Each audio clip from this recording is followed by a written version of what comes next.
今日一齊嚟挑戰一下阻力帶拉開 ，Let's go！ 阻力帶拉開呢個動作主要係針對上背同埋肩部肌肉嘅訓練。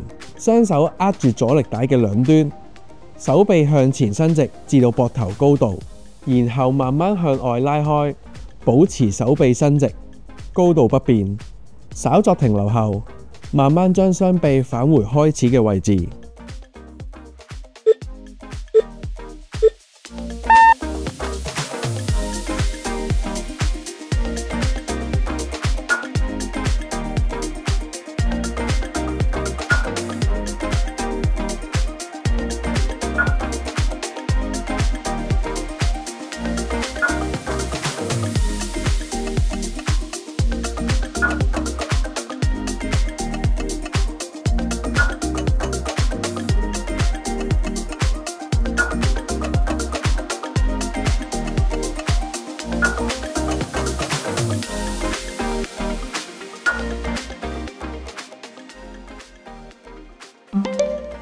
完成，重複動作3組。